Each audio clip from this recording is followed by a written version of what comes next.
Texas is grieving right now. The pain, the shock of what has transpired these last few days has broken the heart of our state. As of yesterday, the confirmed death toll was 82, and those numbers are continuing to go up. The children, the little girls who were lost at Camp Mystic, that's every parent's nightmare. Every mom and dad. Last week, we were picking up our daughter from camp here in Hunt. Our girls have gone to camp here for a decade. The Hill Country is an incredible part of Texas, part of the country. The natural beauty here is incredible. The camps that have raised generations of little girls and little boys and instilled character and love and faith are extraordinary institutions. And I'll tell you, the pain in our state, and it's every part of the state. You've got Texans from all over the state who were here celebrating the 4th of July. A week ago, this was a time of great celebration. You're dropping your little girl off at camp, your little boy off at camp. You're celebrating Independence Day.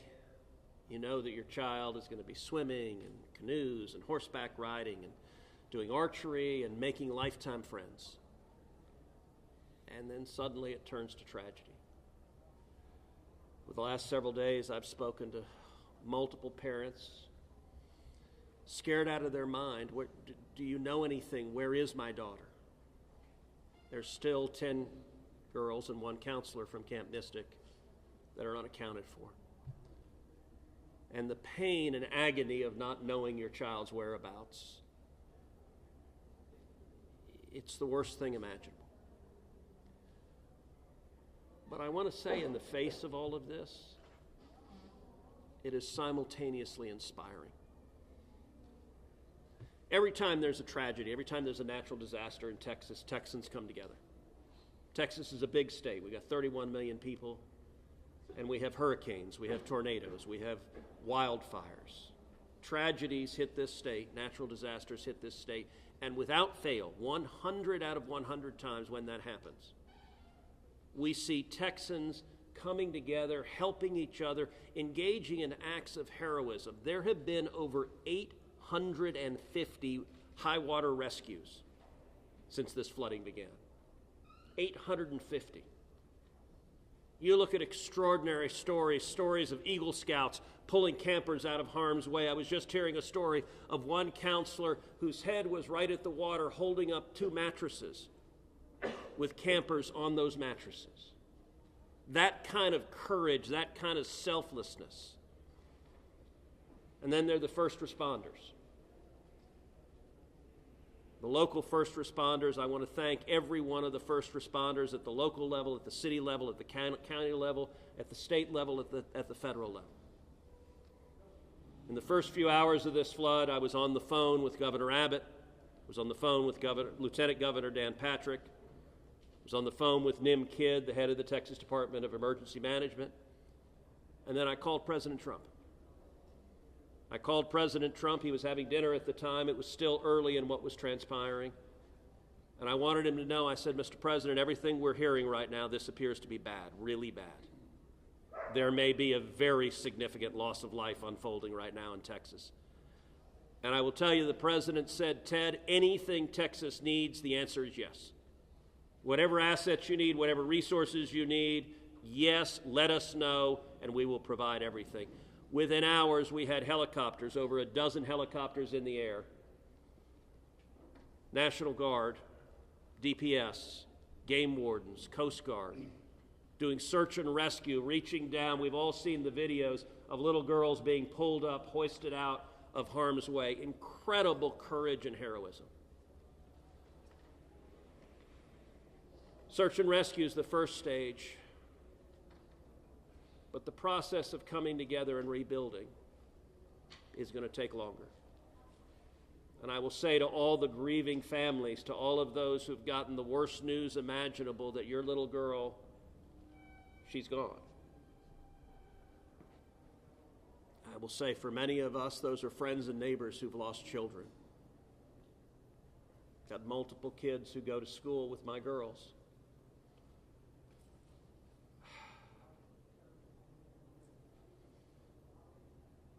The mayor asked for prayers. And I want to say thank you to the millions of Texans, to the millions of Americans, to the millions of people all over the world right now who are praying for Texas and praying for those parents. Going through this grief, it is going to take love, it is going to take friends and family embracing and hugging and holding them while they weep. And it's going to take the church. With every disaster, one of the things we see here in Texas is the church steps up and the church helps and the church feeds and clothes and comforts. This morning I met with a group of chaplains who've been going through the incredibly difficult process of talking to mom and dad after mom and dad who just lost the most precious person they ever knew. And those chaplains are just trying to love them and show God's love. So I want to say we will come through this. To those in the midst of grief right now, that might seem hard to fathom. But Texas will come through this. And I just want to say thank you. I want to say thank you to these gentlemen here who are working. They are not sleeping. They are working every day. Thank you to the families. Thank you to the Salvation Army. Thank you to everyone who is just reaching out and saying, how can I help? We will come through this, and we'll come through this together. Thank you. And now we'll take questions. Senator, you talked about how you know kids here, how you've taken your own kids to camp. Was it ever communicated to you that there was a need, that it was a priority to have a warning system so people had a chance to escape something like this? Well, listen, I think anytime you're dealing with major rivers, there's a risk of flooding, and there's always been a risk of flooding, particularly on the Guadalupe River. I will say, in the wake of every tragedy, there are things that are predictable. One of the things that's predictable is that you see some people engaging in, I think, partisan games and trying to blame their political opponents for a natural disaster. And you see that with a hurricane, with a tornado, with a wildfire, with this flooding, where people immediately say, well, the hurricane is Donald Trump's fault. You know, look, I think most normal Americans know that's ridiculous, and I think this is not a time for partisan finger-pointing and attacks. Now, after we come through search and rescue, after we come through the process of rebuilding, there will naturally be a period of retrospection where you look back and say, okay, what exactly transpired? What was the timeline?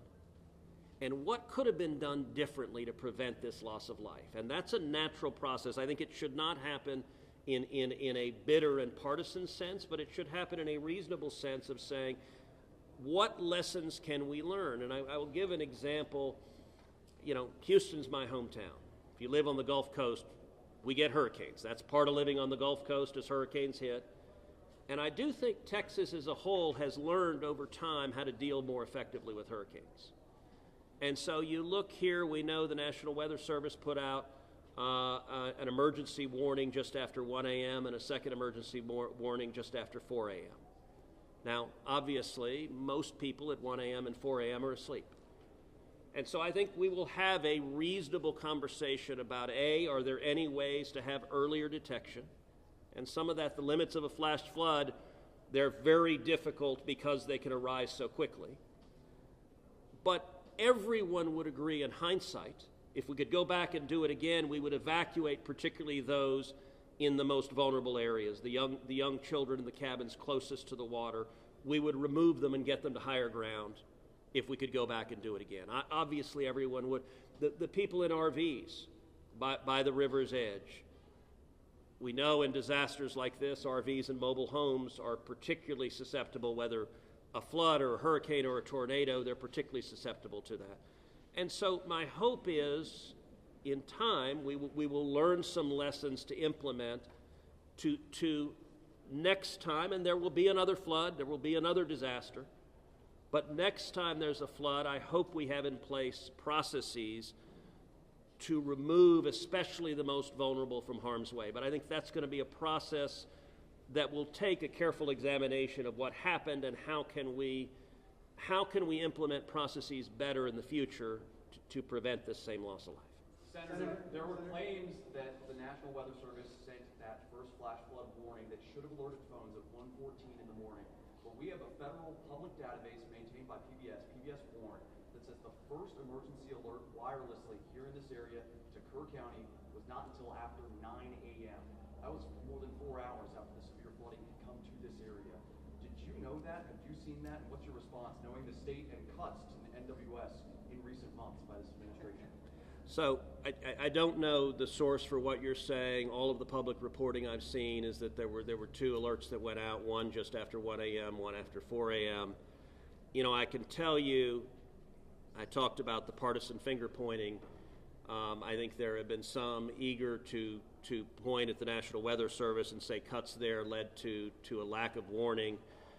I think that's contradicted by the facts. And if you look at the facts in particular, number one, that these warnings went out hours before the flood became a true emergency level. But number two, the National Weather Service here, New Braunfels is where they were headquartered. They had additional manpower. In fact, they had 3 additional people working that night, anticipating that it was going to be a very dangerous weather situation.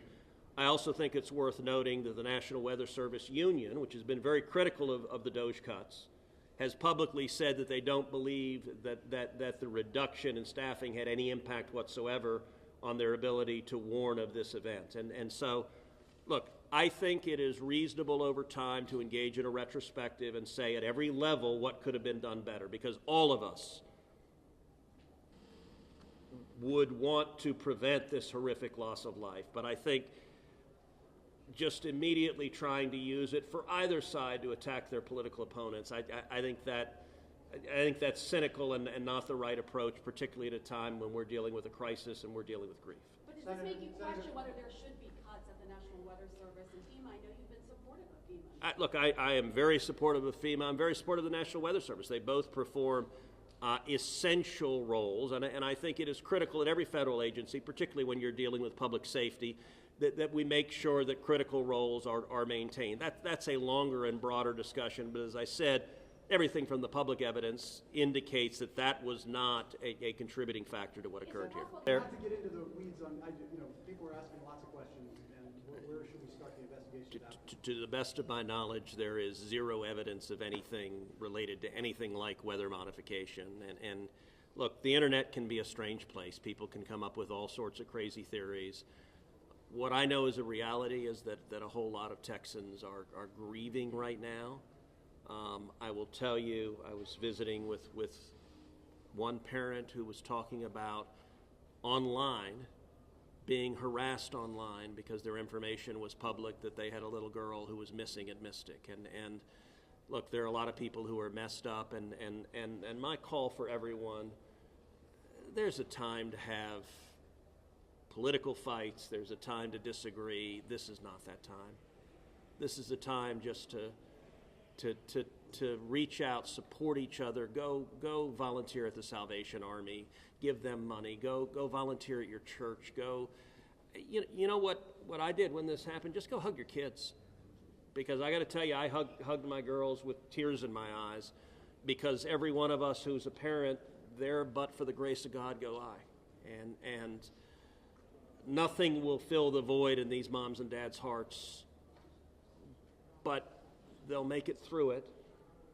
And every one of us, we have an obligation to come through and help them make it through it. And look, Texas will come through, and let me say, Kirk County, the Hill Country is incredible. It is beautiful. And these summer camps, Camp Mystic is an incredible Texas institution.